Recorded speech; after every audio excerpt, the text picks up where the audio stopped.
ಯಾರು ಸ್ವಯಂ ಇಚ್ಛೆಯಿಂದ ಬರ್ಕೋಬೋದು, ಮಾಡ್ತೀವಿ. ಸ್ವಯಂ ಇಚ್ಛೆ ಬರೋರಿಗೆ ಕೊಡೋರಿಗೆ ನಿಮ್ಮದು ಏನಾಯ್ತಲ್ಲ ಬೇಡಿಕೆ, ಆ ಬೇಡಿಕೆಗಳು ಯಾರು ನಮ್ಗೆ ಆಗಿಲ್ಲ ಅಂತಲ್ಲ ಅವ್ರ ಬಗ್ಗೆ ನಾವು ನಮ್ಮ ಕೈಗಿಲ್ಲ ತಿಳಿಸಿ ಒಂದು ಯಾರು ಮತ್ತು ನಮ್ಮ ಬೋರ್ಡಿನಿಂದ ಕೂಡ ಡಿಸ್ಕಷನ್ ಮಾಡಿಕೊಂಡು ಅವ್ರಿಗೆ ನ್ಯಾಯ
ಕೊಡ್ತೀನಿ ಅಂತ ನೋಡಿ. ನಾವು ನಮ್ಮ ಪ್ರಾಣನೇ ಕೊಡ್ತೀವಿ, ಹೊರತಾಗಿ ಭೂಮಿ ಕೊಡೋದಿಲ್ಲ. ಯಾಕಂದ್ರೆ ನಮ್ಮ ಪ್ರಾಣನೇ ಕೊಡ್ತೀವಿ. ಆದ್ರೆ ಈ ಹೆಣ್ಮಕ್ಳು ಏನು ಬಂದಾರ, ಗಂಡಸರು ದಾರು ಕುಡಿತಾರೆ, ಸೆರೆ ಕುಡಿತಾರೆ, ಅವ್ರಿಗೆ ಏನು ಬೇಕಾದ ಮಾಡಿ ಅವ್ರ ಮನವೊಲಿಸ್ಕೋತಾರೆ. ಹೌದು, ಏನು ನೀವು ಭೂಮಿ ಕೊಡ್ತೀನಿ ಅನ್ಕಿಸ್ತಾರೆ. ಆದ್ರೆ ನಮ್ಮ ಹೆಣ್ಮಕ್ಳು ಏನಾದ್ರೆ ಯಾವ ಕಾಲಕ್ಕೂ ಭೂಮಿ ಕೊಡೋದಿಲ್ಲ.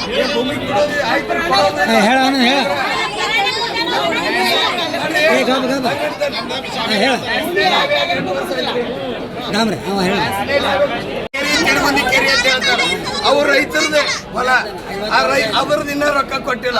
ರೈತರಿಗೆ ಇನ್ನೂ ಅನ್ಯಾಯ ಮಾಡಂಗಿಲ್ಲ. ಯಾವ ರೈತರು ತರ್ರಿ, ಎಲ್ಲಾದ್ರು ಒಳ್ಳೇದು ಮಾಡೋದು. ಅವು ಅಡ್ಡು ಕುರಿದು ರೊಕ್ಕ ಕೊಡ್ರಿ, ಮೊದಲು ಮುಂದಿನ ಹೊಲದ ಲೆಕ್ಕ ಹಾಕ್ರಿ. ಅವೇ ಇನ್ನೂ ರೊಕ್ಕ ಕೊಟ್ಟಿಲ್ಲ, ಮತ್ತೆ ರೈತರಿಗೆ ಅನ್ಯಾಯ ಮಾಡಲ್ಲ.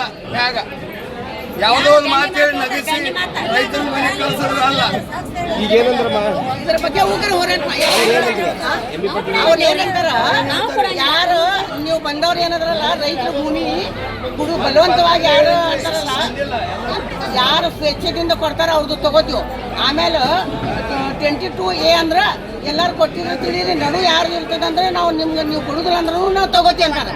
ಆದ್ರೆ ನಮ್ದು ವಿರೋಧ ಏನದಂದ್ರೆ, ನಾವು ನೀವು ಕೊಡ್ತೀವಿ ಅಂದ್ರೆ ತಗೊಳಕ್ಕೆ ಅದು ಏನೋ ಕಾಯ್ಪಲ್ ಇಲ್ಲ, ಇದು ಭೂಮಿ ಅದ. ಆ ಭೂಮಿ ಪ್ರಶ್ನೆ ಅದ. ಅವ್ರ ಹೆಣ್ಮಕ್ಳು ಏನಾದಾರ ಗಂಡಸರು ಹೂ ಅಂದಾರಿ ಸರಿ, ಆದ್ರೂ ಹೆಣ್ಮಕ್ಳ ಪ್ರಶ್ನೆ ಇರ್ತದ. ರೊಕ್ಕ ಎಷ್ಟು ದಿವಸ ಹೋಗುದು ಚಲೋ ಕೋಟಿ ಗಟ್ಲೆ. ಈಗ ಅವ್ರು ಅಂತಾರೆ 5 ಲಕ್ಷ 10 ಲಕ್ಷ ಅನ್ಕಿಸಿನ ಇಲ್ಲ, ಇವರೇ ಒಂದೊಂದು ಕೋಟಿ, ಒಂದು ಎಕರೆಗೆ 1 ಕೋಟಿ ರೂಪಾಯಿ ಕೊಟ್ಟು ಭೂಮಿ ಖರೀದಿ ಮಾಡ್ಯಾರ. ಇವ್ರದೇ 150 ಕೋಟಿ 150 ಎಕರೆ ಭೂಮಿ ಐತಿ ಅನ್ಕಿಸಿ ನಮ್ಗೆ ಅಂದಾರಿ ಜನ. ಇವರೇ ತಗೊಂಡಿದ್ದು. ಅದ್ರೊಳಗೆ ಮಾಡ್ರಿ ಆ ಪ್ರಾಜೆಕ್ಟ್ ಅಂತಾರೆ. ಅಷ್ಟು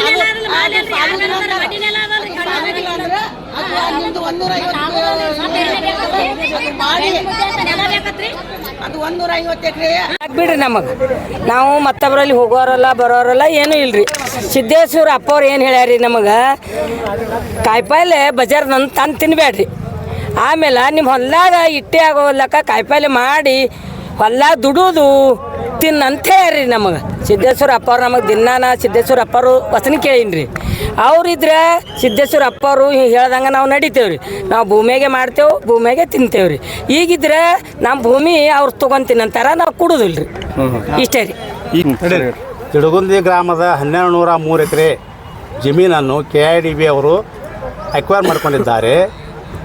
ಅವರು ನಿನ್ನೆ ಸರ್ವೆ ಮಾಡಲು JMC ಮಾಡಲು ನಮ್ಮ ಜಮೀನುಗಳಿಗೆ ಬಂದಿದ್ದಾರೆ. ಅಲ್ಲಿ ರೈತರನ್ನು ಅವ್ರ ಜಮೀನಿಗೆ ಅವರಿಗೆ ಹೋಗಲು ಬಿಡಲಿಲ್ಲ. ಮತ್ತು ಯಾರೇ ಒಬ್ಬರು ಈ ಮೊದಲೊಮ್ಮೆ MB ಪಾಟೀಲ್ ಸಾಹೇಬರಿಗೆ ನಾವು ಮನವಿ ಸಲ್ಲಿಸಿದ್ವಿ. ಆಗ ಅವರು ಏನು ಹೇಳಿದರು, ನಿಮ್ಮ ಮನವಿಯನ್ನು ಪರಿಶೀಲಿಸುತ್ತೇನೆ ಅಂತ ಹೇಳಿದರು. ಈಗ ಒಮ್ಮಿಂದೊಮ್ಮೆಲೆ ಎಲ್ಲರಿಗೆ ಕೆಲವೊಬ್ಬರಿಗೆ ಒಂದು 3 ಮಂದಿ ಹೋಗಿ ಅಲ್ಲಿ KIDB ಆಫೀಸ್ನಾಗ ನಮ್ಮದು ಸರ್ವೆ ಮಾಡಿರಿ ಅಂದ ಕೂಡಲೇ ಅವ್ರು ಬಂದು ಸರ್ವೆ ಮಾಡ್ಲಿಕ್ಕತ್ತಾರ. ಇಡೀ 99 ಮಂದಿ ಯಾರೂ ಆ ಜಮೀನನ್ನು ಕೊಡ್ಲಾಕ ತಯಾರಿಲ್ಲ, ಆದರೂ ಬಂದು ಸರ್ವೆ ಮಾಡ್ಲಿಕ್ಕತ್ತಾರ. ಇದು ದಬ್ಬಾಳಿಕೆಯೋ ಏನಿದು ನಮ್ಮದು ಬಿಜಾಪುರ ಜಿಲ್ಲೆಯೋ MB ಪಾಟೀಲ್ ಬಗ್ಗೆ ನಮಗೆ ಹೆಮ್ಮೆ ಅದ. ಅವರು ನಮ್ಮ ಜಿಲ್ಲೆಯವರು ಇಲ್ಲಿವರೆಗೆ ನಾವು ಆ ಬ್ಯಾನರ್ ಹಿಡ್ಕೊಂಡು ಆ ಫೋಟೋ ಹಿಡ್ಕೊಂಡು ನಾವು ಹರ್ತಾಳ ಮಾಡಿಲ್ಲ. ಕಾರಣ ಏನಂದ್ರೆ ನಮ್ಮ ಸಾಹೇಬರು ನಮ್ಮವರು ಅದರ ಅವ್ರದ್ದು ಕೆಟ್ಟ ಹೆಸರು ಇಡೀ ರಾಜ್ಯಕ್ಕೆ ಹೋಗಬಾರ್ದು ಅನ್ನೋ ಉದ್ದೇಶಕ್ಕಾಗಿ ನಾವು ಇಲ್ಲಿವರೆಗೆ ಸುಮ್ಮನಿದ್ದೀವಿ. ಆದರೆ ಏನೂ ಇಲ್ಲಾರ್ದೇ ಒಮ್ಮಿಂದೊಮ್ಮೆ ಬಂದು ನಮ್ಮ ಜಮೀನುಗಳನ್ನು ಜೇಮಿಸಿ ಮಾಡ್ಲಕತ್ತಾರ. ಇದು ದೊಡ್ಡ ರೈತರಿಗೆ ಒಂದು ವಿರೋಧ, ರೈತ ವಿರೋಧಿ ಅಂತ ನಾವು ಈ ಸದ್ದ ಹೇಳ್ತೀವಿ. ಈಗ ಭೇಟಿ ಆದ್ರಲ್ಲ ಏನಂತಂದ್ರೆ ಈಗ ಭೇಟಿ ಆದ ಕೂಡಲೇ ಅವರು ಆ ಪರಿಶೀಲನೆ ಮಾಡೋದು ಅಥವಾ ಉಳಿಲಿ ಜಮೀನು ನಾವು ಮಾಡೇ ಮಾಡ್ತೀವಿ ಅಂತ ಅವ್ರು ಹೇಳ್ತಾರೆ. ಒಟ್ಟ ಜಮೀನು ನಾವು ಕೊಡೋದಿಲ್ಲ ಅಂತ ನಾವು ಹೇಳ್ತೀವಿ. ಮುಂದಿನ ನಡೆ ನಾವು ಇನ್ನು ಹರ್ತಾಳ ಮಾಡ್ತೀವಿ, ರೋಡ್ ಬಂದ್ ಮಾಡ್ತೀವಿ, ಆಮ್ಯಾಗ DC ಆಫೀಸ್ ಮುಂದೆ ಉಪವಾಸ ಸತ್ಯಾಗ್ರಹ ಮಾಡ್ತೀವಿ. ಪ್ರಸಂಗ ಬಂದರೆ ಎಲ್ಲರೂ ವಿಷ ತೊಗೊಂಡು ಸಾಯ್ತೀವಿ. ಇದು ಈಶ್ವರಪ್ಪ ಶಿವಪ್ಪ ಬೆಳ್ಳುಂಡಿಗೆ ಇನ್ನೊಂದು ಆ ಇಡೀ ಜಮೀನದ ಚಿತ್ರಣ ನಿಮ್ಮ ಮುಂದೆ ಇಡ್ತೀನಿ. 200 ಎಕರೆ 300 ಎಕರೆ ಕೆರೆಗೆ ಹೋಗೈತ್ರಿ. ಆನಂತರ 300 ಎಕರೆ ತೋಟಗಾರಿಕೆ ಇಲಾಖೆಯವರು ಅಕ್ವೈರ್ ಮಾಡ್ಕೊಂಡಾರ. ಆನಂತರ ಉಳ್ಳವರು ಶ್ರೀಮಂತರು ಧನ ಇದ್ದವರು ಇಂಥವರು ಅಲ್ಲಿ ಏನು ಮಾಡ್ಯಾರ, ಒಬ್ಬೊಬ್ಬರು 200-300 ಎಕರೆ ಜಮೀನು ಖರೀದಿ ಮಾಡ್ಯಾರ. ಅವಾಗ ಬೋಳೆ ಇರ್ತಾರಲ್ಲ ರೈತರು, ಅವ್ರ ಕಡೆಯಿಂದ ಆಸೆ ಆಮಿಷಗಳನ್ನು ತೋರಿಸಿ ಅಲ್ಲಿ ಜಮೀನೆಲ್ಲ ಕಬಳಿಸಿದ್ದಾರೆ. ಬೇರಾಮಿ ಹೆಸರಿಲ್ಲ ಸಾವಿರಾರು ಎಕರೆ ಜಮೀನುಗಳನ್ನು ತೊಗೊಂಡಾರ. ಅಲ್ಲಿ ಅವ್ರು ಸುತ್ತಮುತ್ತ ಕಂಪೌಂಡ್ ಹಾಕೊಂಡಾರ. ಈಗ ನಮ್ಮ ಜಮೀನು ಸುತ್ತಮುತ್ತ ಎಲ್ಲರೂ ಕಂಪೌಂಡ್ ಹಾಕೊಂಡಾರ, ತಂತಿ ಬೆಲೆ ಹಾಕೊಂಡಾರ. ಆ ಜಮೀನನ್ನು ಈ ರೀತಿಯಾಗಿ ಅಲ್ಲಿ ಬೆಳೆಯುವ ಜಮೀನು, ಫಲವತ್ತಾದ ಜಮೀನು, ದರ ಇಲ್ಲದ ಜಮೀನು, ಬೇರೆ ಕಡೆ ಸಾಕಷ್ಟು ಜಮೀನಿದೆ, ಸ್ಥಳಾಂತರ ಮಾಡಿರಿ ಅಂತ ನಾವು ವಿನಂತಿ ಮಾಡ್ಕೊಂಡಿವಿ. ಅವರು ಮಾಡೋದಿಲ್ಲ ಅಂತ ಅವ್ರು ಹೇಳ್ತಾರೆ, ಬಿಡೋದಿಲ್ಲ ಅಂತ ನಾವು ಹೇಳ್ತೀವಿ. ಜೈ ಭೋಲೋ ಭಾರತ್ ಮಾತಾ ಕಿ. ಜಮೀನಿಗೆ ಏನು ಬೆಲೆ ಕೊಡ್ತಾ ಇದೀವಿ ಅಂದ್ರೆ ಅವ್ರು 3 ಎಕರೆ ತೊಗೋಬೋದು, ಅಷ್ಟು ದುಡ್ಡು ಕೊಡ್ತಾ ಇದೀವಿ ಅಂತ. ನಮಗೆ ಸಿಗೋದಿಲ್ಲ, ಭೂಮಿನೇ ಸಿಗೋದಿಲ್ಲ ರೀ. ಭೂಮಿನೇ ಅವರು ಸಾಹೇಬರು ಮಾಡ್ಯಾರ, ಅನ್ನ ಕೊಟ್ಟಾರ, ಈಗ ಕಸ್ಕೊಳಕತ್ತಾರ. ನೀರು ಕೊಟ್ಟಾರ್ರಿ, ನೀರು ಕೊಟ್ಟಿದ್ದೇ ನಮ್ಗೆ ಅನ್ನ ಆಗ್ಯದ. ಈಗ ಹೊಳೆ ಅವ್ರೆ ಕಸ್ಕೊಳಕತ್ತಾರ್ರಿ. ಅಲ್ಲ ಅಂದರೆ 2 ಎಕರೆ ಜಮೀನಿಗೆ ನಿಮ್ಗೆ ದುಡ್ಡು ನಾವು ಎಷ್ಟು ಅದ ಅಲ್ಲಿ ಬೆಲೆ ಬಾಳ್ತಾ ಅದಕ್ಕೆ ಡಬಲ್ ಕೊಡ್ತಾ ಇದೀವಿ. ಆ 2 ಎಕರೆ ಒಳಗೆ ಅವ್ರು 3 ನಮಗೆ ಭೂಮಿ ಎಲ್ಲಿ ಸಿಗ್ತಾವ್ರಿ? ಭೂಮಿನೇ ಸಿಗಲ್ರಿ. ಇಲ್ಲ ಭೂಮಿನೇ ಸಿಗುದಿಲ್ರಿ. ಎಲ್ಲಿ ಭೂಮಿನೇ ಇಲ್ರಿ. ನಮ್ಮ ಊರಿಗೆ ಹೋದಿಂದ ಭೂಮಿನೇ ಸಿಗುದಿಲ್ಲ. ಎಲ್ಲಿ ಯಾವ ಜಮೀನು ಈಗ ಅದ್ರೊಳಗೆ ಹೋಗ್ತದೆ ಅದನ್ನ ಬಿಟ್ಟು ಬೇರೆ ಕಡೆ ಅವ್ರು 3 ಎಕರೆ ತೊಗೋಬೋದು, ಅಷ್ಟು ದುಡ್ಡು ಕೊಡ್ತಾ ಇದೀವಿ. ಬೇರೆ ಕಡೆ ಭೂಮಿನೇ ಸಿಗುದಿಲ್ಲ ಅಲ್ರಿ. ಅವರೇ ಸೇರ್ಕೊಂಡು ಕೊಡ್ತಿದ್ರು ಕೊಡ್ಲಿ ನಮಗೆ. ನಮ್ಮ ಆಸ್ತಿ ಎಷ್ಟು ಎಕರೆ ಹೋಗೈತಲ್ರಿ, ಆ ಎಕರೆ ನಮ್ಗೆ ಎಲ್ಲಿ ಬೇಕಾದ ಅಲ್ಲಿ ಕೊಡ್ರಿ.